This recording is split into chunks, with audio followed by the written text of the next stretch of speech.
हैं तो हमारे बच्चे स्वस्थ हों, तंदुरुस्त हों, बहुत अच्छे मेधावी हों, उनके जीवन में इंटेलिजेंसी हमेशा रहे, IQ उनका बहुत अच्छा रहे, समाज का काम अच्छा करें, तो उसके लिए क्या करें? इसके लिए छोटे छोटे कुछ मैं उपाय बताता हूं, आप जरूर उनका अपने जीवन में उपयोग करें।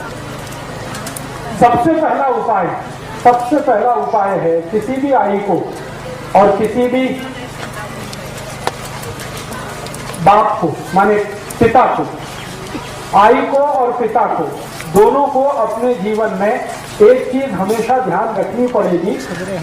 अब भी अगर उनको बच्चे स्वस्थ, तंदुरुस्त, तेजस्वी, तपस्वी, संस्कारी और समाज का काम करने वाले ऐसे बच्चे अगर चाहिए तो उन बच्चों को पैदा करने से पहले उसका नियोजन करना पड़ेगा। बिना नियोजन के जो बच्चे होते हैं वो ज्यादा से ज्यादा दाऊद इब्राहिम होते हैं। ये मेरा 15 साल का डॉक्टरी के पेशे का अनुभव है, तजुर्बा है। मेरे पास बहुत सारे मरीज आते हैं जिनको अपने बच्चों से त्रास है और वो बच्चे इतने त्रासवादी हैं, आई वड़िल को पीटते, आई कुछ बोले उसको मारते, वड़िल कुछ बोले उसको मारते, आई वड़िल के कंट्रोल में नहीं रहते। जब उन बच्चों के बारे में मैं पूरी हिस्ट्री लेता हूं तो अंत में जाके पता चलता है कि वो बिना नियोजन के उत्पन्न हुए, बाई एक्सीडेंट। हाँ, तो मेरा आप सभी को ये विनम्र निवेदन है कि जिनको अपने बच्चे तेजस्वी, तपस्वी, संस्कारी, समाजकर्मी, राष्ट्रवादी, धर्म के प्रति श्रद्धा रखने वाले, आई वड़िल की सेवा करने वाले ऐसे बच्चे अगर चाहिए तो उसके लिए नियोजन करना पड़ेगा। बिना नियोजन के वो बच्चे नहीं होते। सबसे पहला फैसला आपको ये करना पड़ेगा। जैसे आप बहुत सारे काम के लिए नियोजन करते हैं, घर बांधने के लिए नियोजन करते हैं, कैसे करते हैं? एक एक पैसा बचाते हैं, जितनी पगार है उसमें से पैसा काट काट के बचा के घर बांधने का नियोजन हमारा होता है। ऐसे ही हम नौकरी के लिए बहुत सारे नियोजन करते हैं, तो ऐसा ही नियोजन आपको करना है। ठीक है? अब नियोजन क्या करना? नियोजन करना है, ये पहली बात ध्यान रखिए।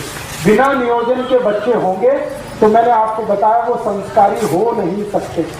और आज के समय में दुख और दुर्दैव की स्थिति ऐसी ही है कि ज्यादा बच्चे बिना नियोजन के ही हो रहे हैं। इसलिए आई वड़िल भी परेशान है, समाज उनसे परेशान है, देश भी उनसे परेशान है। ये त्रासवादी, आतंकवादी, देशद्रोही, ये सब हमारे ही अपने बीच के बच्चे हैं, लेकिन ये कैसे त्रासवादी हो गए, कैसे देशद्रोही हो गए? बिना नियोजन के होने के कारण। तो नियोजन करना पड़ेगा। अब नियोजन में क्या क्या करना पड़ेगा? सबसे पहला नियोजन, संस्कारी बच्चा अगर चाहिए, प्रतापी बच्चा चाहिए, आपको समाजकर्मी चाहिए, धर्मनिष्ठ चाहिए, राष्ट्र प्रेमी बच्चा चाहिए, तो सबसे पहला नियोजन संयम पालना पड़ेगा। ये सबसे पहला नियोजन।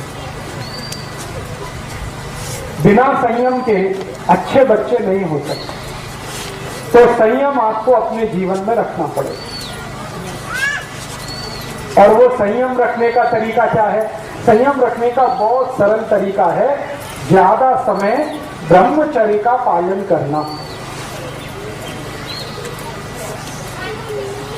ब्रह्मचर्य संयम पालने का सबसे बड़ा तरीका है, सबसे आसान तरीका, ये ब्रह्मचर्य का पालन करना। अभी मेरा जो फिजियोलॉजी और एनाटॉमी का अभ्यास है, विज्ञान का जो अभ्यास है, उस अभ्यास के हिसाब से मैं एक जानकारी देना चाहता हूँ। इस जानकारी को आप गंभीरता से सुने, स्वीकार करें। स्त्री के लिए संयम पालना बहुत आसान है, पुरुष के लिए नहीं। माने जाए ब्रह्मचर्य का पालन किसी स्त्री को करना हो तो वो बहुत आसानी से कर सकती है, पुरुष के लिए ये संभव नहीं होता।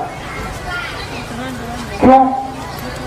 इसलिए कि ईश्वर ने स्त्री का शरीर ऐसा बनाया है जो पुरुष से ज्यादा अच्छा है क्वालिटी में। कुछ ऐसे हार्मोन्स हैं, कुछ ऐसे केमिकल्स हैं जो स्त्री शरीर में ही है, पुरुष शरीर में नहीं है। और वही हार्मोन स्त्री को ब्रह्मचर्य पालन करने में मदद करते हैं। तो स्त्री को ब्रह्मचर्य पालना अगर करनी है तो वो उसके लिए बहुत सहज है, सरल है, बहुत आसान है। जैसे हमारे जीवन के बहुत सारे काम हम सहजता से और आसानी से करते हैं, वैसे ही ब्रह्मचर्य का पालन और संयम का पालन किसी भी स्त्री को बहुत आसान है। पुरुष को उसके लिए प्रयास करना पड़ता है, स्त्री वो बिना प्रयास के ही कर सकती। तो मैं ये बात जो कह रहा हूं वो सब भाइयों के लिए कह रहा हूं कि अगर अच्छी संतान चाहिए, तेजस्वी, तपस्वी, संस्कारी संतान चाहिए तो आपको ब्रह्मचर्य का पालन करना है। अब ब्रह्मचर्य का पालन करना है तो इसका मतलब क्या है? इसका मतलब सीधा सा ये है कि आप अपने जीवन का थोड़ा ऐसा नियोजन करो जिसमें ज्यादा आपको स्त्री के साथ संसर्ग ना करना पड़े। साल में 1 या 2 बार करें तो सबसे अच्छा, नहीं तो महीने में सिर्फ 1 बार।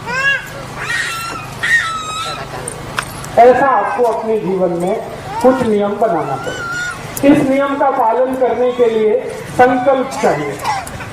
संकल्प के लिए आपको एक औषधि की मदद लगेगी, तो वो आप याद रखिए, वो औषधि है आल का रस। आल, अदरक। तो अदरक का टुकड़ा अगर मुंह में रख के चूसते रहें तो ये हमारे संकल्प को मजबूत करने में बहुत मदद करता है। किसी भी तरह का संकल्प हो, ब्रह्मचर्य पालन का संकल्प हो, व्यसन मुक्ति का संकल्प हो, पैसे के पीछे नहीं भागने का संकल्प हो, अपने जीवन में साधारण तरीके से रहने का संकल्प हो, ये सभी संकल्पों में मदद करता है। तो हमें अच्छी संतान के लिए संयम का पालन ब्रह्मचर्य की मदद से करना है और कोशिश करनी है कि साल में 1 या 2 बार, नहीं तो महीने में ज्यादा से ज्यादा 1 बार, ये आपको करना है पुरुषों को। स्त्रियों के लिए ये सहज है, सरल है, क्योंकि भगवान ने उनको कुछ ज्यादा गुण दिए हैं, उनमें से एक गुण ये है। अब ये गुण होने का एक ही कारण है, मैंने बताया कि उनके शरीर में कुछ ऐसे हार्मोन्स हैं जो पुरुष के शरीर में नहीं। अब उन हार्मोन्स का नाम लेके कॉम्प्लिकेशन नहीं करना चाहता, बस आपको समझाने के लिए। तो आपको बच्चों का नियोजन करना है और नियोजन इस तरीके से करना है। पहला कदम उस नियोजन का संकल्प करना ब्रह्मचर्य का। दूसरा